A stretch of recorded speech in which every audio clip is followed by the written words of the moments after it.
अस्सलामुअलैकुम, welcome back to my channel. आज के लेक्चर में हम डिस्कस करेंगे इंट्रोडक्शन टू बायोलॉजी चैप्टर से branches of biology. Last lecture में हमने बायोलॉजी के इंट्रोडक्शन को डिस्कस किया था, डिवीजन ऑफ बायोलॉजी को डिस्कस किया था। सो आज हम ब्रांचेस ऑफ बायोलॉजी को डिस्कस करेंगे।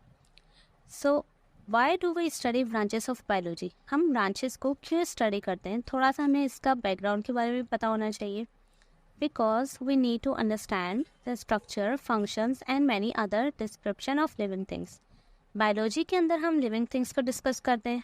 सो लिविंग थिंग्स के जितने भी स्ट्रक्चर्स हैं, फंक्शंस हैं और इसके जितनी अदर प्रॉपर्टीज़ हैं, उन सब चीज़ों को समझने के लिए हम बायोलॉजी में ब्रांचेस को डिस्कस करते हैं।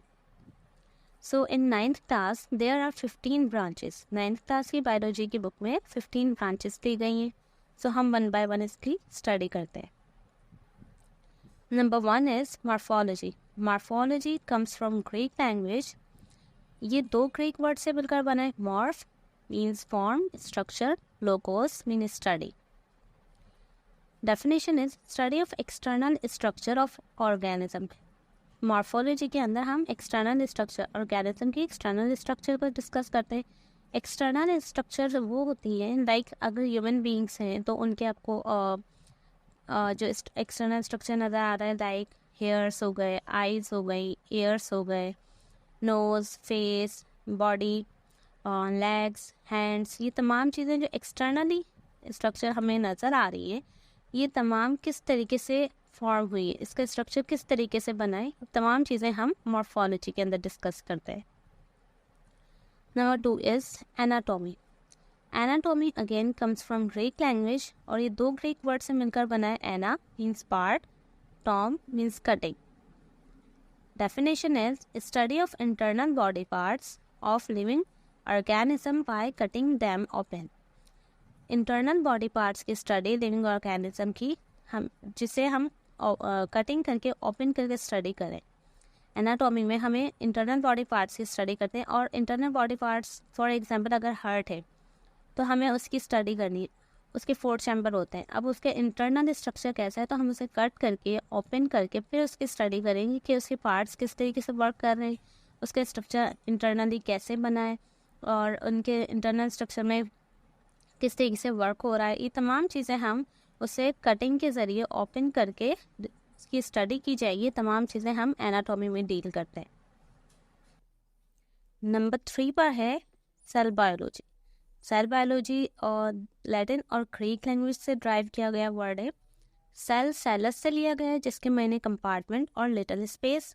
Biology comes from Greek language, means bio means life, logos mean study. Cells compartment, compartment means little space means खाली जगह, लाइक एक अगर रूम है वो बिल्कुल खाली होता है, उससे बाद में आप फर्नीचर से और एक्स्ट्रा सामान से फिलअप करते हैं। इसी तरह सेल भी पहले इनिशियली एक खाली कंपार्टमेंट होता है जो बाद में ऑर्गेनल से और मॉलिक्यूल से फिलअप करके एक पूरा कवर्ड सेल बन जाता है। ठीक है, मतलब एक उसके अंदर जो स्पेस होती है वो ऑर्गेनल से और फिर मॉलिक्यूल्स वगैरह से फिल हो जाती है। So definition is study of cell and its organelles. Cell biology के अंदर हम सेल की और उसके ऑर्गेनल्स की स्टडी करते हैं। सेल बेसिकली बेसिक यूनिट है लाइफ का। सेल से ही मिलकर पूरी बॉडी आगे बनती है और सेल मिलकर टिश्यूज़, दैन फिर ऑर्गन्स, इस तरह एक पूरी साइकिल चलती है और उसके ऑर्गेनल्स की स्टडी सेल बायोलॉजी के अंदर की जाती है। ऑर्गेनल्स को फर्दर आगे के चैप्टर्स में हम डिटेल से स्टडी करेंगे, लेकिन यहाँ पर मैं आपको ऑर्गेनल्स का थोड़ा सा ब्रीफली एक्सप्लेन कर दूँ। फॉर एग्जाम्पल माइटोकॉन्ड्रिया जो कि पावर हाउस होता है बॉडी का, Golgi bodies, nucleus, ribosome, endoplasmic reticulum, ये तमाम जो है सेल के अंदर होते हैं और ये सेल ऑर्गेनल्स हैं। इनके अलग अलग प्रॉपर फंक्शंस होते हैं। Number 4 histology.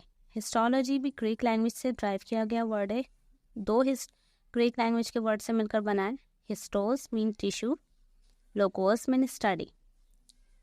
Definition is study of structure of plants and animal tissue. Histology के अंदर आप एनिमल्स और प्लांट्स की टिश्यूज़ की स्ट्रक्चर को स्टडी करते हैं। अब टिश्यूज़ जो हैं वो सेल से मिलकर बनते हैं, फिर ये टिश्यूज़ आगे जाके ऑर्गन्स बनाते हैं।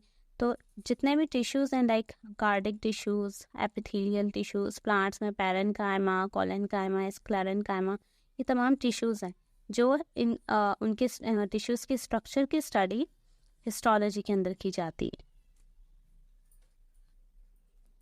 Number 5, physiology.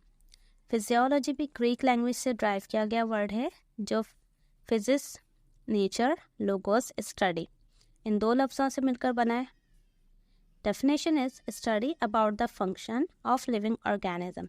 फिजियोलॉजी में हम लिविंग ऑर्गेनिज्म के तमाम फंक्शंस के बारे में स्टडी करते हैं।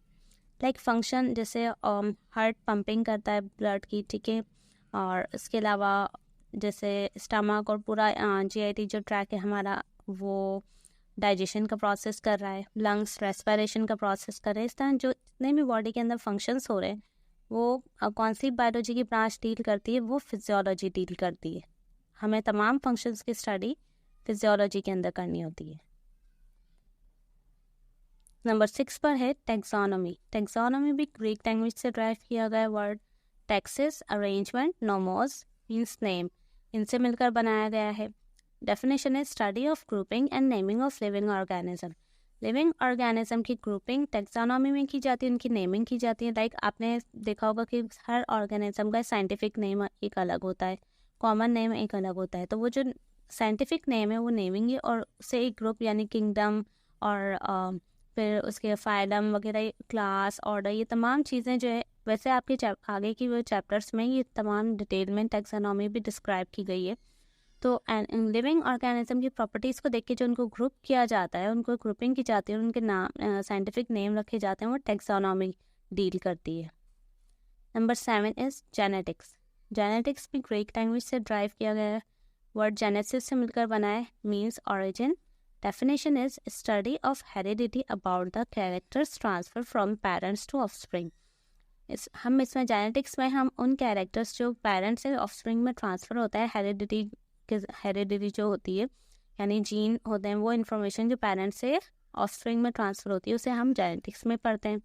लाइक जेनेटिक एग्जांपल आप ले लें, फॉर एग्जांपल हाइट है, हेयर टाइप हो गए, आई कलर्स हो गया, और बहुत सारी चीज़ें, बहुत सारे जेनेटिक डिसऑर्डर्स भी होते हैं, ठीक है। ये तमाम चीज़ें जो आपके पेरेंट्स में हैं और वो ऑफस्प्रिंग में ट्रांसफ़र होती हैं, तमाम हेरिडिटी की इंफॉर्मेशन और तमाम हम जेनेटिक्स में डील करते हैं। Number 8, developmental biology. Developmental biology के अंदर हम एम्ब्रियो की स्टडी करते हैं। एम्ब्रियो एक ग्रीक लैंग्वेज का वर्ड है। एम्ब्रियन ग्रीक लैंग्वेज का वर्ड है जिसको कॉमनली एम्ब्रियो कहा जाता है। बायोलॉजी भी अगेन ग्रीक लैंग्वेज से ड्राइव किया गया है। Bio means life, logos means study, the study of formation and development of embryo.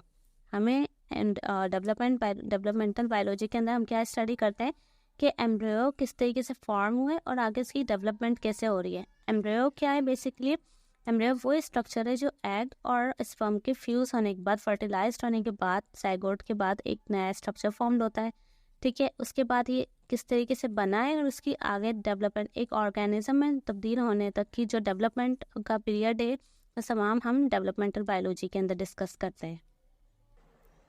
Okay, developmental biology तक हमने डिस्कस कर लिया। नंबर 8, बाकी 7 जो ब्रांचेस है हम नेक्स्ट वीडियो में इंशाल्लाह डिस्कस करेंगे। वीडियो यहाँ पर लंबी हो रही है तो इसलिए मैं इसे यहीं पर स्टॉप करती हूँ।